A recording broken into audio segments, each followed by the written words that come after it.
Hari ini, tepat tanggal 6 Januari 2026. Harga emas batangan baru saja mencetak rekor gila, menyentuh angka 2,9 juta rupiah per gram. Banyak dari Anda mungkin sedang tersenyum melihat saldo investasi emas di aplikasi yang melonjak tinggi. Anda merasa kaya, Anda merasa menang, tapi mari kita berhenti sejenak dan gunakan logika paling dingin yang Anda punya. Apakah emas yang semakin berharga atau justru daya beli uang di dompet Anda yang sedang terbakar menuju nol? Selamat datang di Bocor Uang. Hari ini kita akan membongkar ilusi terbesar dalam sejarah finansial. Kita akan berbicara fakta, bukan sekedar angka semu di layar HP Anda. Kita akan membuktikan bahwa emas itu tak pernah naik dan Anda mungkin tak pernah benar-benar untung. Mari kita mundur jauh ke belakang, ke abad ke-7. Saat itu, menurut catatan sejarah ekonomi, satu koin dinar emas seberat 4,25 gram bisa membeli satu ekor kambing kualitas terbaik. Ingat angkanya, 1 dinar, 1 kambing. Sekarang, lihat realita hari ini, 6 Januari 2026. Harga emas antam ada di kisaran 2,9 juta rupiah per gram. Artinya, satu koin dinar seberat 4,25 gram harganya setara dengan 12,3 juta rupiah. Sekarang, saya tanya, berapa harga kambing jantan terbaik di pasar hari ini? Jawabannya sama, 10 hingga 12 juta rupiah. Artinya apa? Setelah lewat 1400 tahun, emas Anda tak pernah bertambah nilainya. Emas tetap hanya bisa membeli jumlah daging yang sama. Emas tidak membuat Anda kaya. Emas hanya menjaga agar Anda tidak jatuh miskin. Ini bukan investasi, ini adalah stagnasi yang aman. Pertanyaan selanjutnya adalah, kenapa kita merasa untung? Karena kita terjebak dalam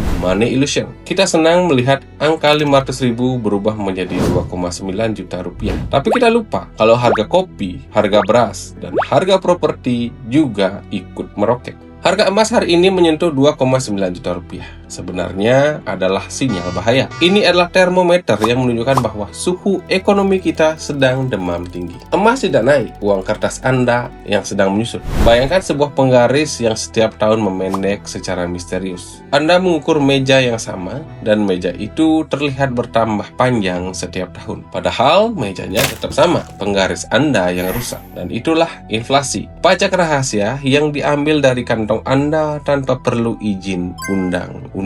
Mari kita ajak otak kita menganalisa lebih dalam.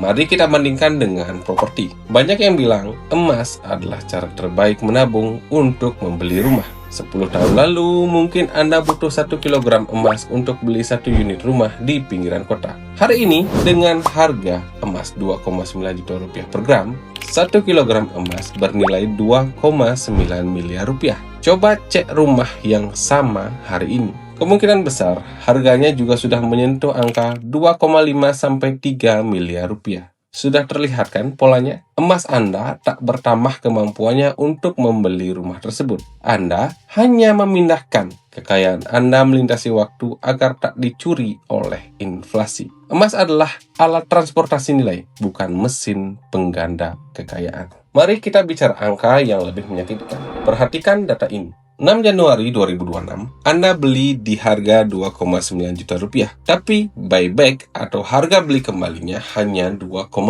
juta rupiah. Secara instan, saat Anda keluar dari toko emas, Anda baru saja kehilangan hampir 20% kekayaan Anda. Dan Anda butuh inflasi yang sangat parah untuk sekedar balik modal. Lalu, kenapa industri ini menyebutnya investasi? Karena mereka menjual rasa takut. Padahal emas adalah aset yang mati. Dia tidak menghasilkan dividen, dia tidak menghasilkan sewa. Dia hanya diam di berangkas, menunggu mata uang Anda hancur agar dia terlihat mahal. Jadi, apakah kita tak boleh membeli emas? Tentu jawabannya adalah boleh. Tapi, letakkan emas itu di tempat yang benar. Emas itu adalah asuransi, bukan kendaraan untuk jadi kaya raya. Gunakan emas hanya sebagian, 5 atau 10% dari total aset Anda sebagai proteksi. Selebihnya, cari aset yang produktif, aset yang bekerja saat Anda tidur, aset yang nilainya tumbuh karena inovasi, bukan sekedar karena uang kertas yang melemah. Sebelum saya tutup, saya punya tantangan. Coba tulis di kolom komentar satu barang yang Anda beli 10 tahun lalu dan bandingkan harganya dengan hari ini dalam satuan gram emas. Anda akan sadar bahwa harganya hampir